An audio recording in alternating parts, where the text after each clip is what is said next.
Good morning, I'm Gretchen Hall. We're coming to you live this Tuesday, the second day of August, bringing you Morning Matters because your mornings matters. Get to the stories that matter today.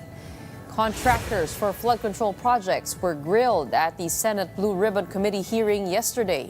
Sara Diskaya was among those questioned by senators regarding her excessive wealth. Saan nyo ba kinukuha yung mga coaching imported, mga luxury cars? Doon sa interview mo, binili mo yung isang Rolls Royce dahil nagandahan ka sa payong? Tama ba? Sir, yes po. Ilan yung luxury cars mo? Nasa 28 po. A major shakeup is underway at the DPWH. Newly appointed Secretary Vince Dizon has ordered all officials to resign, while President Bongbong Marcos is set to authorize an independent investigation into corrupt flood control projects. And a PCIJ report reveals that at least 31 billion pesos in government projects were awarded to construction firms connected to Curly and Sara Diskaya. This total covers more than 400 projects between July 2022 and May 2025. Welcome to our program, Morning Matters, where we talk about the issues you need to know for the rest of your day. Now, first on the agenda. Senators have uncovered more about the businesses tied to Sara Diskaya and other contractors of government flood control projects. The full story in this report. As the Senate Blue Ribbon Committee continued its probe into alleged anomalies in flood control projects, several contractors faced lawmakers. One of those grilled was Sara Diskaya, owner of Alpha and Omega, ranked second among firms with the most flood control projects nationwide. She was questioned not only about her company's contracts, but also about her wealth, including a fleet of luxury cars. Saan nyo ba kinukuha yung mga coaching imported, mga luxury cars? Ang balita ko, doon sa interview mo, binili mo yung isang Rolls Royce dahil nagandahan ka sa payong? Tama ba? Sir, yes po. Samantalang, ilan yung luxury cars mo? Nasa 28 po. Senators expressed disbelief at her lifestyle. Sino-sino gumagamit itong mga luxury cars ninyo? Kami po. Everyday, Iba-iba. siguro sa pag-aalis kayo nung umaga, Rolls Royce ang gamit mo. Pag uwi mo ng tanghali, kakain, pag lalabas kayo, may back naman ang gamit. Ganun ba yun? Sa dami nyo ng kotse. This is really, for me or for all of us, for all the Filipino people watching, this is unbelievable. To have 28 or 40 luxury cars at your disposal. Ngayon lang ako nakarinig na isang tao o mag-asawa na ganito, kadami ang kotse na mamahalin. Tapos pera ng gobyerno. Ano ba? Nasaan ang konsyensya nyo, madam?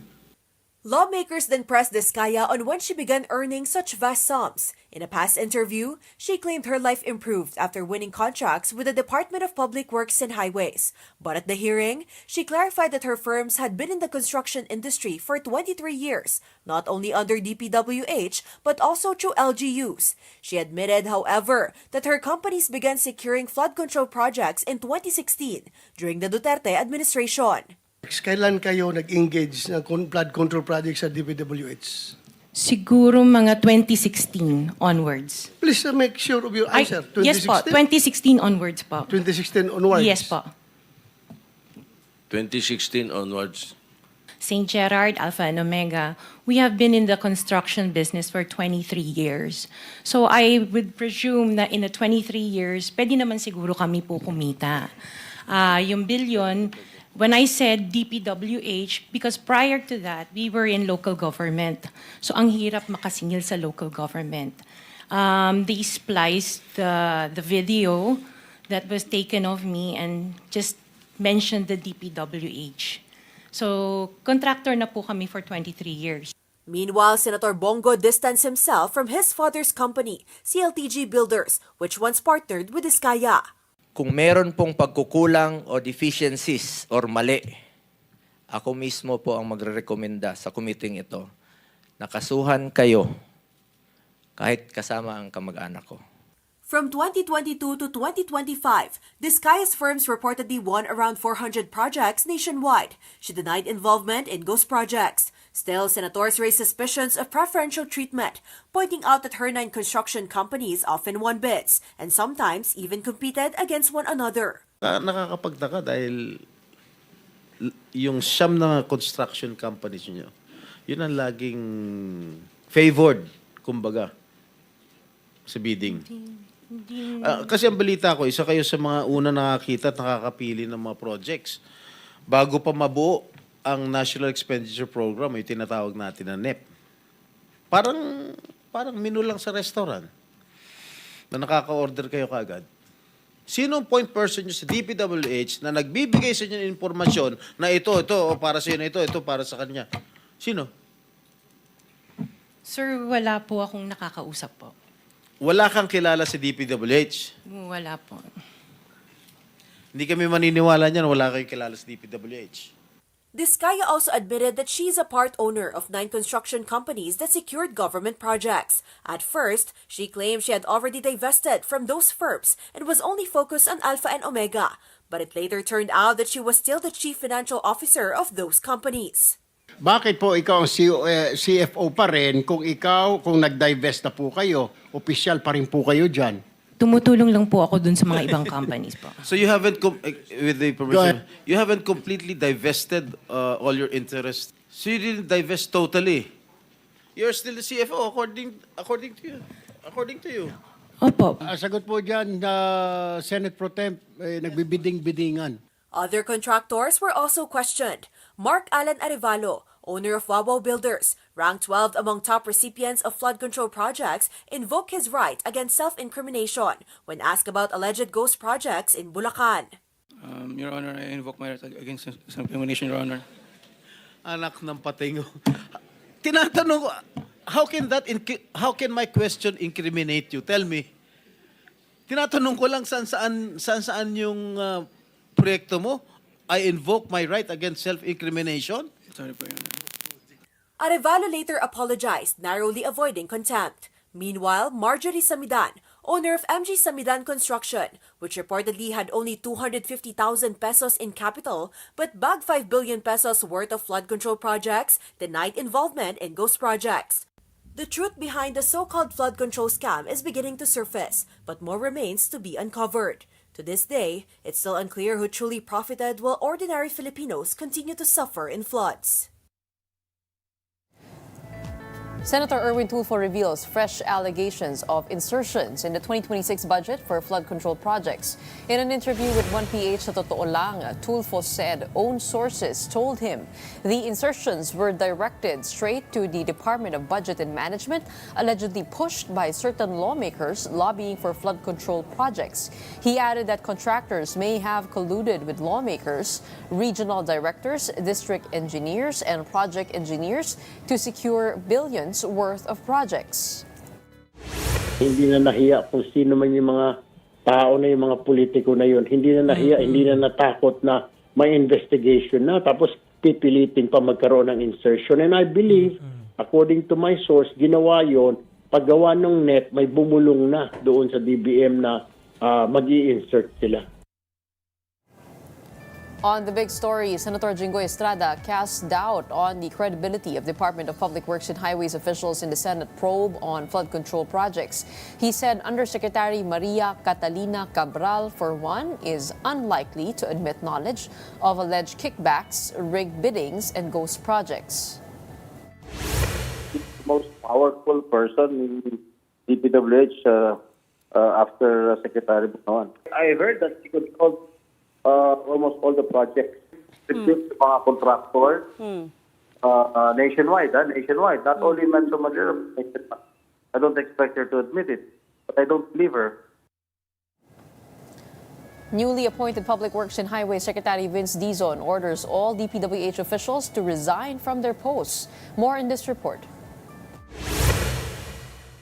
Just hours after taking his oath of office, new Public Works and Highway Secretary Vince Dizon immediately ordered the courtesy resignations of all DPWH officials, from undersecretaries down to district engineers. Ang unang-una ko pong order na ilalabas ay ang pag-order ng courtesy resignations top to bottom, USEC, ASEC, division head, regional director, hanggang district engineer ng buong bansa. Yan po ang unang-unang order na gustong ipagabas ng ating Pangulo. Sabi niya, linisin ang DPWH. At ito po ang simula. Dizon stressed that effective flood control projects could not have happened without collusion inside the agency. He also announced that the DPWH will impose a lifetime ban on contractors involved in ghost projects. Mag-i-impose po ako ng lifetime blacklisting, ban, immediately, kapag ang isang project ng isang contractor ay ghost o napatunayang substandard. Wala na po itong proseso, wala nang investigasyon, automatic po, blacklisted for life. It's not going to solve everything. Hindi po magic to na mawawala na lang ang baha sa susunod na buwan. Pero, kailangan mag-umpisa na tayo. At kailangan ayusin na natin to ngayon. A major revamp of the Philippine Contractors Accreditation Board, which Senator Ping Lacson has likewise accused of extortion and complicity, is also expected. In addition, President Bongbong Marcos said he will issue an executive order to create an independent commission to investigate anomalies in flood control projects. The body will include forensic investigators, lawyers, and members of the judiciary. The independent commission will be the investigative arm. So that they will continue to investigate whatever information is received. It will be sent to them. They will investigate it, and they will make recommendations as to how to proceed. Whether kasuhan itong mga ito, or i-ombudsman, o dalhin sa DOJ, whatever it is.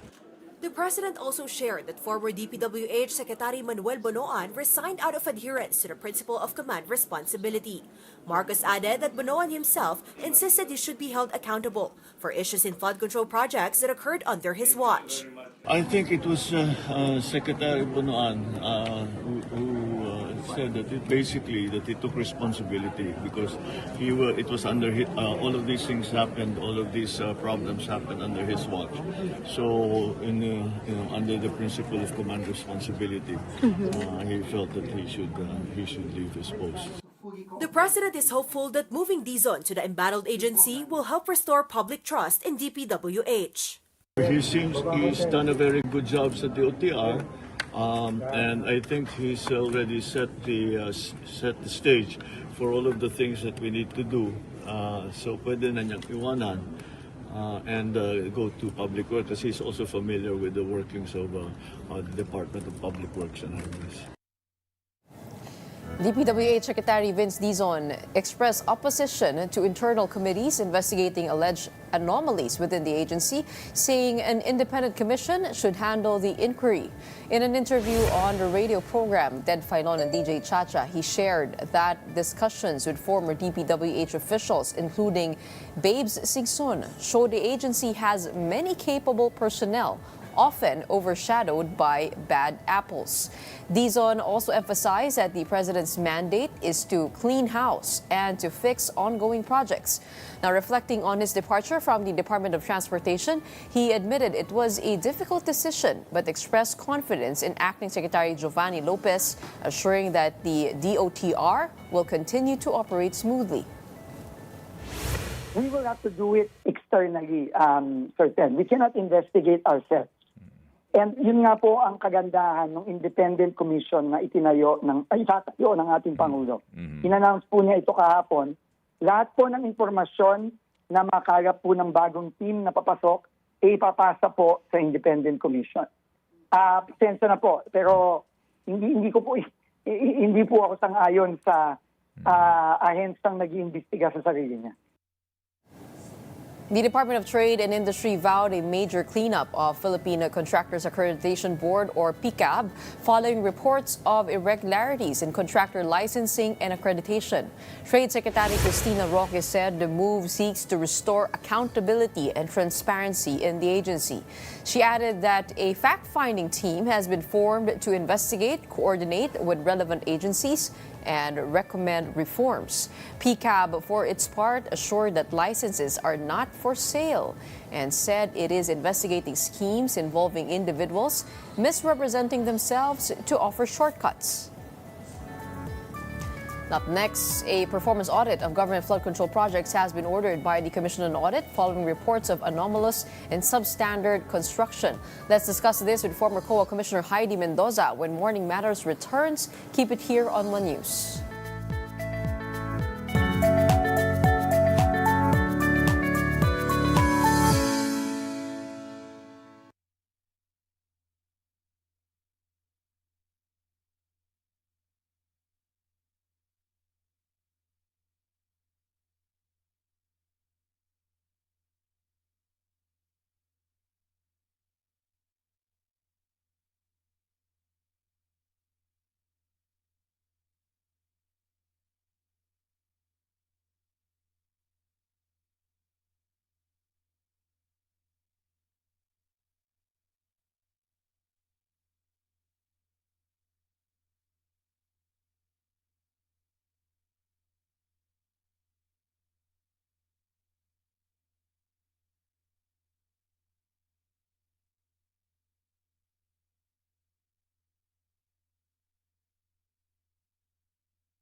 Welcome back. You're still watching Morning Matters here on One News. The Commission on Audit has ordered a performance audit of government flood control projects following allegations of ghost and substandard works. COA Chairperson Gamaliel Cordoba directed state auditors to prioritize the review and submit a full report on top of ongoing technical inspections in Bulacan. The move comes amid President Bongbong Marcos' crackdown on questionable flood control projects. Now, this has led to the resignation of DPWH Secretary Manuel Bonoan and the appointment of Vince Dizon as his replacement. With a controversy over alleged ghost and substandard flood control projects, how should state auditors move forward? Joining us today to answer or help us answer that question is former COA Commissioner Heidi Mendoza. Magandang umaga po sa inyo. Magandang umaga, Gretchen, at magandang umaga sa lahat ng nakikinig, sumusubaybay sa iyong programa. Magandang umaga sa lahat. Unang-una, how do you imagine this audit to go? Will this be done alongside the BIR or will this be a separate one? And how different would the audits be? No, I was listening to you, and if I hear it right, you said something like it's a performance audit. Tama ba ako? Yes, performance audit. Mm-hmm. Okay. So this is something different from the fraud audit na inorganize niya last time, di ba? Last time he issued an office order creating a team for the fraud audit. I can still remember that. So this time it's a performance audit, no? There are differences. Ang fraud audit ay ang objective is very clear, to determine presence of fraud and irregularities. Yan, audit objective mo. Pag performance audit, ang tinitingnan mo ay 3 E's: economy, efficiency, effectiveness. When you look at economy, ang tinitingnan mo yung mga yung nakatipid ba, no? In other words, ano ba, may overpricing ba yan, etc. Tama ba yung design na ginamit? Baka naman over-design and then sa implementation ay hindi naman nagamit, no? Efficiency, halimbawa, yung number of days ba na pinlano mo itong tinatawag natin na flood control project ay nasunod, o nag-extend siya ng nag-extend o hindi pa siya tapos hanggang ngayon. That's efficiency, no?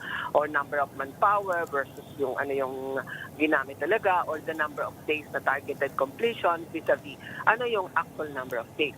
Now, maganda yung effectiveness. Ang effectiveness ay itingnan natin how effective are the flood controls na nagawa, di ba?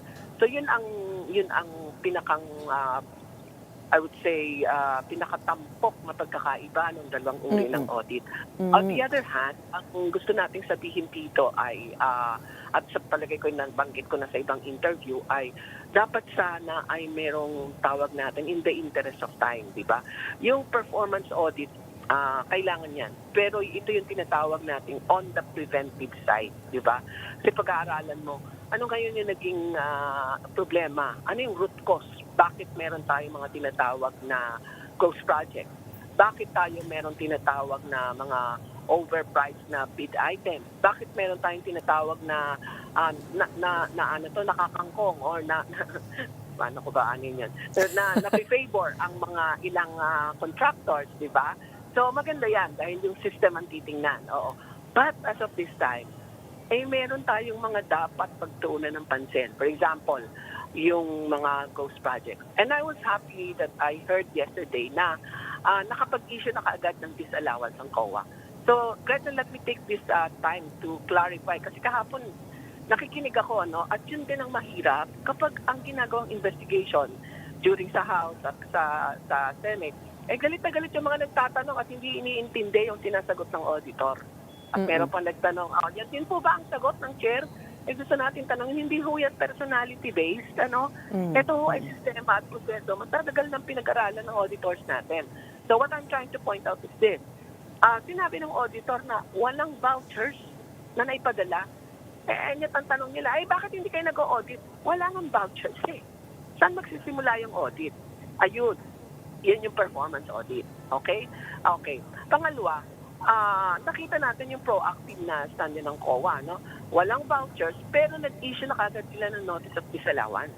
In other words, inaano mo na kagad yung action. Hindi ka nagpadala ng voucher, So, i-disallow na natin to kasi walang transaction, pero obviously merong bayad. Walang transaction documents na naipadala. Alam mo ba, Gretchen, na within 10 days, dapat na ibibigay ang disbursement voucher upon yung halimbawa, naglabas ka nag-process ka ng payment, may disbursement voucher yan. Yung cheque, yung cash ng contractor. Pagbalik nun, kailangan yung vouchers na yon, yung mga vouchers na yon ay ipapadala na sa COA. 10 days at the end of the month. Lahat ng mga payments mo na nabibigay mo na. March siya binayaran, di ba? Bakit hanggang ngayon wala? Kaya tama yung COA. Nakapag-issue na siya kaagad ng notice of disallowance to start the recovery process, di ba? On the other hand, kailangan din natin ng fraud audit. Fraud audit in the sense na maganda sana yung fraud audit ay medyo technical ito, tsatsagain ko lang, pasensya na, at tatagalugin ko, Kailangan yung fraud audit at performance audit ay mag-uusap para hindi masayang ang oras. While the other one is looking at liabilities, looking at the other audit is looking into the vulnerability of the system. You're looking at the cost. You're looking at the system. The other one is looking at what are the fraud manifestations, what are the red flags, and following the money. Diba? Para ma-establish mo kagad, sino nga ba itong mga nagnakaw? Kasi kung papabayaan natin sa hearing ng ang mangyayari, hinihiya natin yung contractors. Pero hindi natin pinutupok yung totoong sistema at ano ang dahilan bakit tayo nandito sa sitwasyong ito. Then I would like to highlight, ang tindi ng level of impunity. Biro ka nakapagbayad ka, isang payment lang. Pagkatapos, hindi ka man lang nangahas ng loob na mag-submit ng mga vouchers and documents. Ang ibig sabihin, kinompromise mo yung buong sistema. Kahit magtatalak tayo na magtatalak dito, kahit nakatakot-takot na resignation ang hingin natin, it is the system. Even if you change the people on top of the system, we have to review the system. We have to plug the leaks. We have to strengthen the weaknesses and the vulnerabilities. At itong types ng audit na ito, the performance and the fraud audit, kailangan yan. Ang point ko lang, sana mag-uusap sila. At sana malinaw kung paano itatakbo. Miss Heidi, the issue. I can assume that the fraud audit will focus on the paper trail and the performance audit will focus on the ground evidence, like going to the field and actually looking at the projects. Ganun po ba tingin nyo na magiging efficient yung working together of the two audits? Hindi naman, kahit sa fraud audit, pupunta rin yan sa ground Kasi kailangan mo i-designate mo yung ano. Ang sinasabi natin, pag tinignan natin yan ay the performance audit will be looking at the entire system. It's a comprehensive audit, no? Study. You look Correct. at the system. At ang objective mo nga, gaya ng sinabi natin, economy, efficiency, effectiveness. Ang audit objective ng isa is fraud. Yung commission ng fraud. Yung For intentional na accountability. pandadaya. Yes. Oo. Halimbawa, bigyan natin ng pagpapaliwanag. O, kung may oras ka pa at baka kinakapos ka na. Konting pagpapaliwanag. Kunyari, binuo mo yung team na yon, ano? Yung isa, titingnan niya, i-review niya yung ano. Kunyari, nakasentro sila sa Bulacan. Titingnan niya, paano ba ginagawa yung awarding? O, paano ba, planning muna. Paano pinaplano to? Paano ipinoprogram? Paano pinupundahan? Punduhan? Paano ini-award? Paano ini-execute? Yun ang titingnan lahat ng performance audit, ano, ang pinag-aaralan nun. Sa fraud audit, nakatutok na kaagad dun sa, ano, naandun na yung allegations ghost project. Babaliktarin mo yung ano, sasabihin mo, baka naman hindi ghost. And therefore, you start asking questions. Tignan nga natin kung nasunod ba yung proseso. Okay, so, yung proseso pinag-aaralan mo, tinitingnan na yun ng performance audit team di ba? Pero sa'yo, ang ano mo ay yung what could have happened, di ba? Yung isa naka-focus na sana. So, Miss Heidi, oo. Of course, we have about 5,000 flood control projects as said in the SONA of the President. Saan po kaya dapat magsimula? At lahat ba ito dapat i-audit? Kaya po ba ng COA yun, given the manpower? Hindi natin kailangan lahat ay i-audit yan. Meron tayong tinatawag na audit sampling. Kumbaga, parang sa audit sampling, kumbaga kumuha ka ng tubig sa drum, yung nasalok mo has the same characteristic of the water within the drum, ano? But there are procedures and principles of sampling. Una, kailangan i-segregate mo dyan yung tinatawag nating key value items. Ano yung key value items? Ito yung malalaki. At yung pumutok na katulad yan, pumutok na sa ano, so pwede mong unahin yan. Oo. And then, kapag nag-performance audit, ang tinitingnan mo yung system proseso So, kung ano man ang system at proseso na naging dahilan kung bakit nagkaroon ng ganitong project sa Bulacan, yun na rin ang system and process na posibleng dahilan doon sa ibang project, sa iba't ibang parte ng Pilipinas. Ang titingnan na lang dyan yung nuances in terms of sinong regional director dito, okay, ano yung ano dito, di ba? Ano yung mas posibleng other reasons, halimbawa, hahanapin natin yung, kunyari sa fraud audit, hahanapin mo yung incidents na meron tayong tinatawag na non-incompatible function, di ba? Isa yan. Ikaw yung nasa award, but at the same time, ikaw din yung hindi nga ito function Ikaw nasa award, pero ikaw pala ay contractor din. Ayan, di ba? At kahapon, ang dami nating nakitang ganyan. I was shocked. Of course, baka naman sabihin, ikaw naman, yung COA nga, ganun din. Hindi ko sinasabing hindi. Pero ang point ko, nagulat din ako. Meron kayong pick-up, ganun din. So we're looking at oversight system that has been highly and deeply compromised. Yung tagahanap ng funds, contractor. Yung taga-regulate ng construction at saka yung performance qualifications and ng mga contractors, compromise din, di ba? Contractor din sila Yung provisional audit, ganun din. Miss Heidi, hindi naman lahat, hindi naman lahat. Tama. Speaking of on the same line, sa ibang interviews po namin ay meron na rin po nagsabi na maaaring kasangkot ang COA auditor dito sa wide-scale systemic corruption. What if a COA official is implicated in the very anomalies they are supposed to prevent? How do you go about the investigation? Kasi sa DPWH, sinabi na po ni Vince Dizon, bubuwagin niya yung internal investigation or any committee within the department dahil hindi po siya naniniwala sa isang ahensya na inimbestigahan ng kanyang sarili. Paano po kaya yun? How do we go about that? Which one? Yung sinabi ni Vince? Na kung sakasakali po na meron din pong sangkot na taga-COA na auditor. Oo. Hindi lang kung sakasakali. Talagang alam natin. In a system that is compromised, you assume that everyone na dadaanan ng transaction na yan may be compromised. Pero ulitin ko ulit, ay hindi naman lahat ng auditors ganyan, di ba? Now, ano yung tanong mo? Ano ang gagawin ng COA? Paano po kaya? I mean, kung yun din po ang mag-iimbestiga, itong mga taong sangkot,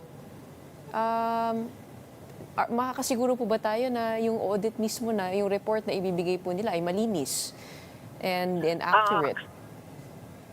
Ito yung masasabi ko on an honest no? Kasi talagang bubugbugin ako dyan eh. Binubugbog nga ako dahil salitado ako ng salita eh. Hindi naman ako nasa COA. Kaya dapat din, sila yung tinatanong nyo, no? Gretch, dapat tanungin mo naman yung chairperson, tanungin mo naman yung commissioners, di ba? Kasi parang at a certain point, hindi rin pwedeng ako lagi nagsasalita. Kaya lang siyempre, nahihiya rin ako, no? Natatawa ka, di ba? Ito lang yung masasabi ko, no? Ito na yung masasabi ko, at ito ay tayaan na ng gusto. For the sake of those inside who are working for the Commission on Audit, for the sake of those who have retired and have given their life during their careers in the Commission on Audit, baka pwede pa-resignin naman, Diyos ko. Alam mo kung bakit? Kung ikaw yung nag-notice ka ng audit, sabi mo, sige, audit natin yung Bulacan. Pero alam mo na may mga project dyan, yung commissioner mo. Saan mo ipuput yung pressure? Ipipressure mo yung nag-o-audit di ba? Ang tanong ko, sinong matapang na auditor ang gagawa ng katulad ng ginawa natin noong 2011? Ako nga, kung may pagkakataong gawin ulit yun, hindi ko alam kung kakayanin ko sa naging hirap ng buhay ko at buhay namin ng pamilya ko noong 2011, di ba? Yes. So, ang point natin is... So, ibig sabihin, yung gagawin po nilang performance audit, to begin with, mahirap. Okay lang yung performance audit, walang ano yan. Okay lang yung performance audit. Kasi hindi yan masyadong, buwis buhay, to be honest. Right? Pero yung fraud audit, buwis buhay yan. Buwis buhay and buwis career. Kaya sa akin, ilang daang taon na ang komisyon. Minahal natin ang gusto yan. Iningatan at ipinagtanggol sa napakaraming panahon. Hindi ko nilalahat ang mga auditor sa COA, pero parang awa nyo na. Ibangon nyo yan. At ano yung pagsisimula? Mag-resign muna kung sino yung pinangalanan na. At please lang, alam nyo kung paano mag-start ng internal purging. This is nothing different from what the chairperson, the commissioners of COA has done in the past. Lalong-lalo na noong 2007. Masakit sabihin at masakit na sa akin ito manggaling. Dahil dapat hindi na ako. Diba? Pero hindi mo papitawan kasi ang daming mga auditors na talagang sana naman. Yun lang ang panghihinayang ko. Hanggang sana naman lang, walang nagsasalita. So that is your recommendation again? Just like Secretary Vince Dizon with the DPWH, ang recommendation niyo po ay magkaroon muna ng internal purging and sweeping changes sa COA before we begin with the audits? Yun po ang proposal nyo? Huwag mo na sabihin proposal ko. Anong sabi ng konsensya nila? Yun na lang. Bakit mo tatanungin ng proposal ko, Gretch? Ako ay retired na. Pangalawa, I think I have done my part several times on a different instances, diba? At ang kasama-samahan nito, ako pa yung ibas dyan at baka ako pa yung i-threaten, diba? Dahil alam ko na yan, alam ko na yung sistemang yan, ibabas ka din sa huli, eto na, may anonymous na lahat, may mga pananakot na. Simple lang yan, simpleng-simple. Paano mo po pag-o-auditin yung team na ginawa mo? Ay alam mo po na yung control environment, hindi mo pa naaayos. Okay. Nag-usap tayo from the point of view of audit. Sa audit, ang tinitingnan mo yung tone at the top, the control environment, and the designs and operationalization of controls. How are you going to start it if you know very well that the existing audit environment or control environment is not conducive for any type of independent and objective audit? It will always be colored. It will always be assailed. True. At kawawa naman po yung maiipit sa team. Kahit na sabihin, hindi naman yan, trabaho lang yan. Siguro nga. Pero, tingnan natin. At sabi nga natin, ito yung panahon na gusto natin lahat mag-ambag. Humihingi rin naman ako ng tulong sa mga lahat ng mamamayan. Huwag naman nating ipako sa krus lahat ng auditor. At humihingi rin ako ng tulong doon sa mga auditors na naandyan pa. Kung gusto nyo kayong igalang, ngunit gawin yung kagalang-galang yung inyong trabaho. Dahil maraming nagmahal, nag-ingat, nag-alaga ng pangalan ng komisyon. Good, powerful message from a former COA commissioner. We call you because we believe in your in what you say, and also yung independence po ninyo dahil hindi na po kayo part ng commission, but you have valuable insight. Thank you so much for entertaining us today and giving us a piece of your time. At tama po kayo, no, mahalaga na unang-una, first order of business is to make sure that the people will believe the audits being done or commissioned by COA. Okay, maraming salamat po. Kulang doon sa Gretch, yun lang kay Vince, kay Secretary Vince. Doon sinabi niya mag-courtesy call mag-courtesy resignation yung lahat ng taga-DPWH, etc. Career officials yung mga yan, sir. Hindi yan appointive officials, di ba? You don't expect to do it. You don't expect na career officials yan. Meron niyang security of tenure, di ba? Sana kaya natin sabihin, uy, mag-resign ka. Posible, yung mga malalaki ang kaba at yung mga malalaki ang dapat ipaliwanag, titingnan yan. Ano ba to? Flavor of the month?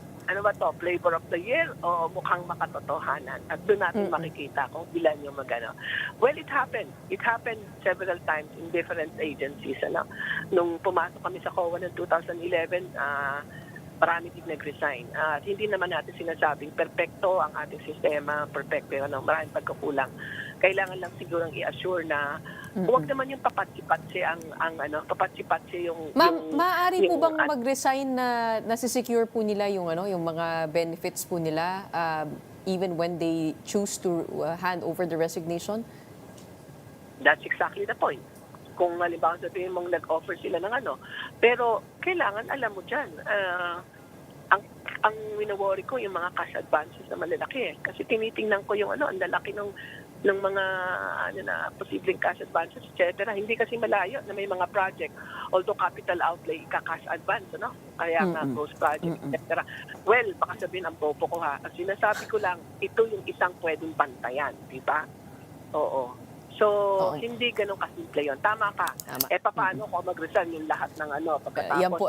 Yan po ay trabaho ni Secretary Vince Dizon, and he has admitted na medyo mabigat yung kanyang gagampaning tungkulin doon. Pero tama rin po kayo for bringing this all up. Sana matalakay din po ito sa hearing ng we proceed also with caution and a lot of prudence when it comes to the COA audit, na para hindi lang po ito maging hao-shao sa Chinese nga, ganun nga po yung sinasabi. Okay, maraming salamat po sa inyong oras muli. We have Thank you. Former COA Commissioner Heidi Mendoza telling us all about the Commission on Audit's role in flood control. And coming right up, a PCIJ report revealed that construction firms connected to Curly and Sara Vizcaya were awarded more than 400 government projects amounting to at least 31 billion pesos in a span of 3 years. We'll break that down when Morning Matters returns after a quick break.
And good morning, I'm Gretchen On here on Morning Matters. We talk about the most pressing issues and give you the context behind the headlines.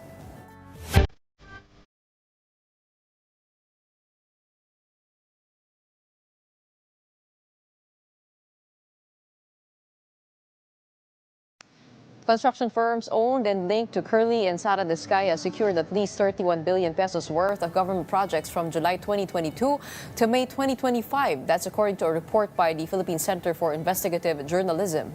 The PCIJ said 6 companies founded by the Vizcayas and their son won 345 contracts worth 25.2 billion pesos, mostly for flood control infrastructure. 3 other firms were also linked to the family, with Curly Vizcaya listed as chief operating officer. Altogether, the 9 Vizcaya-owned and affiliated firms bagged 421 projects valued at 31 billion pesos. 2 of them, Alpha and Omega General Contractor and Development Corporation and St. Timothy Construction Corporation, were among the government's top contractors, each securing 105 projects. The PCIJ noted that the government funded 9,855 flood control projects worth over 545 billion pesos during the same period. To help us understand these findings better, we're joined now by Gwen Latoza of the Philippine Center for Investigative Journalism. Good morning. Thank you so much for joining us. Hi, good morning, Gretchen. Okay, Gwen, tell us all about the highlights and findings of this PCIJ report. All right, so we broke the findings down to 5. First one is that perhaps the biggest winners in all of this, which is why we dub them as like the king and queen of flood control, are the is the couple, the Vizcaya couple from Pasig. So we found out that there were 6 companies founded by the couple and their son that amassed 25.2 billion pesos, and 3 others that are linked to them are also included. And so a total that's 31 billion pesos. I guess we wrote it in a way that also reflected the lavish lifestyle that they had, considering that it has been going around, people are talking about it. So you put 2 and 2 together, and our takeaway is that flood control projects fund extravagant lifestyles. Now the second one is the empire essentially of the Ko family. So I guess they would be the runner-up in this case. The family of former chair of the House Appropriations Committee, Zaldico, the companies that are linked to his family amassed 15.7 billion. That's from 149 contracts. And so the takeaway there would be it really brings you benefit if you are the person essentially, I guess, overseeing the crafting of the national budget. We know that for 3 years he held that very powerful position. And then third one is that bad contractors can get good contracts. So among the 15 top contractors in terms of the budget, so this is different from the list that was presented by the president. So among the 15 top contractors based on budget, 11 of them actually have checkered records. So that includes like graft cases or poor performance according to the CPES, and even complaints about their operations, like if their operations have endangered the lives of locals and such. And then the fourth finding is that, I think I mixed it up. So the third finding actually is that it's quite ironic that you have the Congress investigating on anomalous flood projects when many of them, or to be safe, a number of them are tied or have ties to contractors themselves. So our partial list includes 18 lawmakers in the 20th Congress who have ties to contractors. So this can be either through actually owning the contracting companies, or having a family member own it, or even receiving campaign donations from them. So I just have to say that the contractors here are not necessarily like flood control contractors, but they contract or they enter into government deals. And then the last one, which I would actually like to highlight, because I don't think it has been like highlighted as much, is that among the top flood prone areas, Mindanao province has actually got the least, even though they have bigger land area, and it's kind of there's kind of a disparity because Metro Manila, which is very small, based on my computation, it's like 16 times smaller than Maguindanao, but it got like 20 times more the budget, but it's less flood prone compared to Maguindanao. So that's basically our findings. Okay, okay. Isa-isahin natin kasi medyo madami to, no? Simulan natin doon sa first one, with the Discayas getting about 31 billion and about more than 400 projects. When you took a look at their companies, including SunWest, that is linked to former House Appropriations Chair Zaldico, what is the level of divestment here from the Discayas and the congressman that you saw? Available ba yung data na yan dun sa corporate charts? Was it easy for you to get a hold of that? So, dun muna po sa Discayas. So, the Discayas, we found that they founded 6 companies, but not all of those companies have them as current shareholders, right? But some of them are still like family members, or as has been revealed yesterday, like a niece or like family member of the Discayas. So, it is available. Two important documents here actually. First one is the Articles of Incorporation. In journalism school, or from what I have been taught, we call it like the birth certificate of a corporation. So there you will know who essentially birthed or founded the company. So that's how we found out that they were the ones who created the company. But then the other important document is the general information sheet. That's how you will know who holds the shares as of the current moment, or when that document was filed with the Securities and Exchange Commission. Yeah. So have they that's also how divested we- already? Have the founders divested already, or sa kamag-anak na punta? There are a few, I just forgot which, but there are a few that they still own it, but there are others that they do not own it anymore. Yeah. Dun sa It's a mix. anim. Dun sa anim Yes, that they yes, founded. it's a mix. Whereas the 3 companies, Curly Discaya is still COO of currently. So that one we base it on the I guess expose of Mayor Vico Soto, but they have similar addresses naman din, so that's why we put it in also. But Well, Sarah Discaya yesterday admitted to still being CFO. Would you know which company she is CFO of? Ang dami kasi. So in the documents, we weren't able to. Not all of them say if you're a CFO or COO.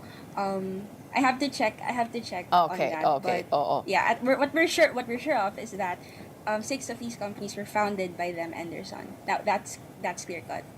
Well, kasi doon pa lang parang medyo mata-technical na dahil we have laws on the Anti-Graft and Corrupt Practices Act. Section 3H does say that no accountable or responsible officer shall have a direct or indirect interest in any contract or transaction of the agency in which they serve.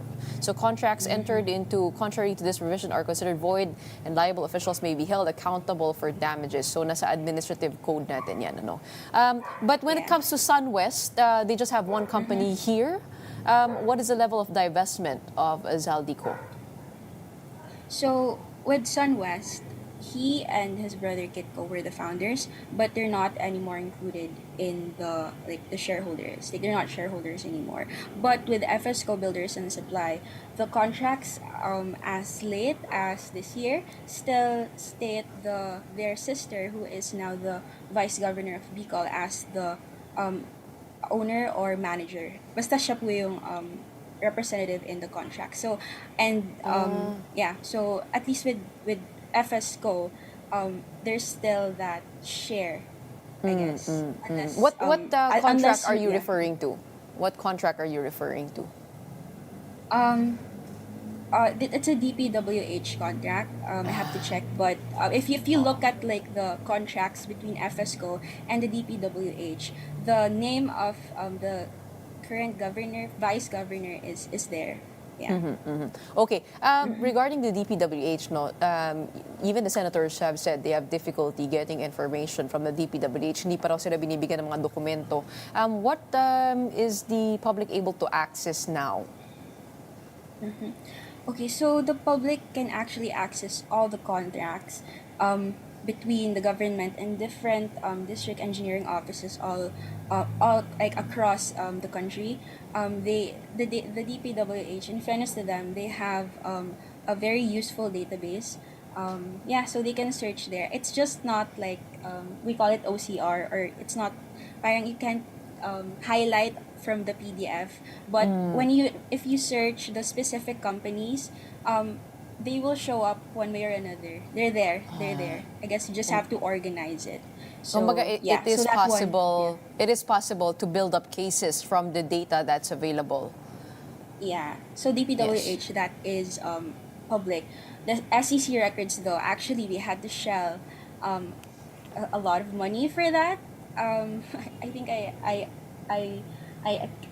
I shelled out like around 10,000 pesos just to get SEC records, which honestly I would advocate for it to be public. Free. Now let's not let's not put it in a premium anymore, because everyone is entitled to those kinds of like Correct. information.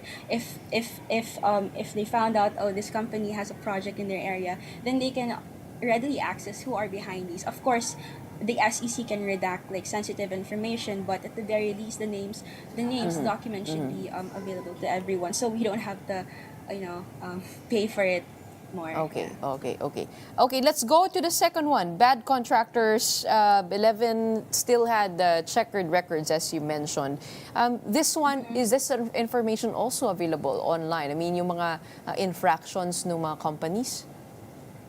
Yeah. So if I'm looking at the chart right now, so we have the last two columns. We have the poor/unsatisfactory CPS rating. So the CPS through the GPBB website actually releases their reports, if I'm not mistaken, every year. So you can look through that database, the company, what kinds of projects they entered into, the amount and the rating of those projects. So it's all public, and of course we also referred to previous PCIJ reports that followed some of these companies from way before. And then the past controversies, this is more like open sourcing. So this is from the cases in Sandigan Bayan or even the Supreme Court, or just articles from way before, which have become very useful right now.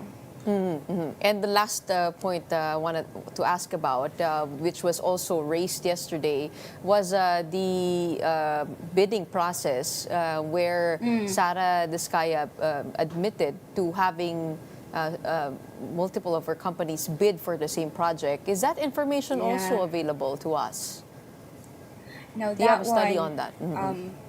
yeah, that one is, I don't think it is as readily accessible, because what you see are the awards already. But I did find that, I don't know if it's a lapse on the part of the DPW, I wouldn't know, but when I was looking through the database, sometimes they do post all the bidders, and so you can dissect those maybe and like see how many I guess projects they competed with each other. But so yeah, it's not uniform, but there is information there. But maybe perhaps it would be a great or it's a great opportunity for the DPWH to also share not only the awards but also who bids for these awards for every project across the country.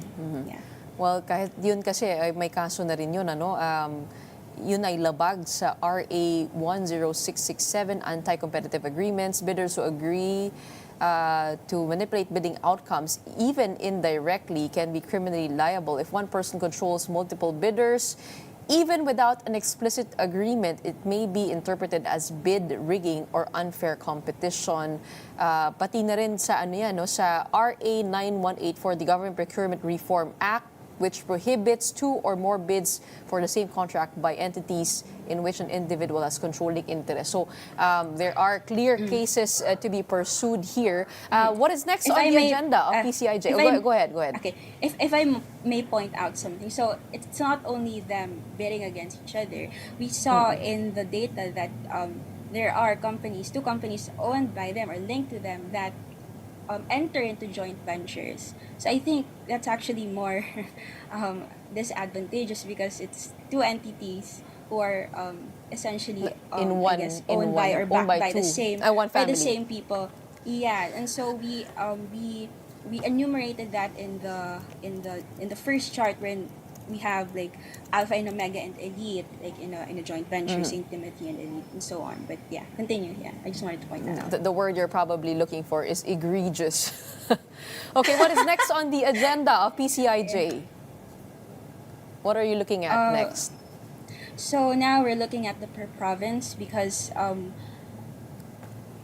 we saw that this is just partial data that the companies that get the highest budget from each province, some of them actually have ties to local officials or members in the House. So we're looking at per province and we're looking to release that data also because actually we've been receiving a lot of tips more from locals because the locals know best who the personalities are behind the contracting firms in their area. So that's one thing to watch from our website and our social media pages. You can also look, we already released it, the SEC records. We're going to upload more in the coming days, and I hope people can actually support us in this. I don't know if we will open like a crowd funding for this, but we'll announce soon. And then we also have data on like the budget per province, so you can compare how much your province got compared to another province and others. Gwen, definitely let us know if there's a crowdfunding project. We love to support the PCIJ and the work that it does, the vital work that it does. Maraming salamat. Kahit yung pag-aaral po ninyo ay sinasite na dito nga sa mga hearing natin at napakahalagang matignan yung impormasyon na nandyan naman. So thank you for doing the work that you do, and we hope you get more support from many different organizations and individuals. Thank you so much for explaining to us the latest from the PCIJ, talking about flood control projects and the revelations. We have Gwen Latoza of the Philippine Center of Investigative Journalism. Thank you. In the meantime, the House Infracom is set to open today its own inquiry into the alleged anomalies in flood control projects. To give us the details on what to expect, we have mobile journalist Arles de los Santos reporting to us from the ground. Les, what are the key issues the House Infracom is set to tackle? Gretchen, magandang umaga. No? Ngayon nga, alas 9 ng umaga, 2 minuto na lamang ay inaasahan natin na magsisimula na itong Infracom Committee na binubuo ng 3 komite ng Kamara. No? Nandiyan na nga ang Public Accounts, Public Highways, and syempre yung Good Government. No? At syempre ang kanilang sisilipin dito ay yung 15 na mga contractor na pinangalanan at ginawan pa mismo ng listahan ni Pangulong Ferdinand Marcos Jr. Ayon sa komite at Infracom na leader, isa dito nga, no, si Representative Terry Redon, ay kanilang bubusisiin daw itong mga bahagi, ang mga kontrata kako na inulunsad at dapat sana ay gagawin sa Bulacan dahil nananatiling ito pa rin ang isa sa mga lugar na pinakabahain sa buong Pilipinas. At syempre nakakaapekto na yan sa napakarami pang mga residente nito. Pero bukod dyan, Gretchen, no, sa pagsilip ng Infracom dyan, ay kinumpirma din nila na bukas sila sa maaaring maging on-site investigation ng Infracom para mas makita mismo, no, kung ano yung kalagayan doon sa Bulacan mismo at iba pang mga lugar na nagkaroon ng flood control projects na nananatiling kung hindi naman tapos ay maanomalya o ang ilan nga raw ay ghost project na tinatawag. Bukod dyan, Gretchen, ay magkakaroon din ng investigasyon ngayon sa malawakan ng mga pagbaha sa iba't ibang bahagi ng Pilipinas, gayon din ang paggamit sa mga pondo na inilalaan sa mga ito. Dahil dapat daw na masuri at masiguro na ito ay pumupunta para sa kapakanan ng taong bayan, hindi lamang sa iilan ng mga tinatawag nga natin na contractor na may control tila sa mga pagkakuha ng mga proyektong ito. Gretchen? Iles, meron ka bang balita sa mga resource persons na iimbitahan today at maiiba ba yun dun sa mga naimbitahan kahapon sa Senado? Actually, Gretchen, inaasahan natin na kaparehas na mga tao ang makikita natin dito, no? Dahil matatandaan natin ang ilang mga kumpanya ng mga diskaya ay mayroon din mga kontrata sa Bulacan. Gayon din ang Wawaw Builders na nakita naman natin ang pagkamatipid sa naging sagot sa Senate Blue Ribbon Committee kahapon. And syempre, yung iba pa ng mga contractor at resource person, kasama syempre ang DPWH para bigyan ng kasagutan ang tanong dito sa Kamara. Okay, abangan na lang natin kung paano maiiba itong probe na ito. Pero of course, we don't want things to go the way of political grandstanding, but actually it should keep uncovering what needs to be exposed to the public. In the meantime, we'll let you go. It is 9 o'clock and the start of the hearing. We have Mobile Journal Arles de los Santos reporting to us live from the House of Representatives for the Infracom hearing that is about to begin. And that wraps up today's episode of Morning Matters. We hope we've given you the right start to your morning. Let's go ahead and make the day matter. My name is Gretchen Hall. We are One News, all sides, all the time.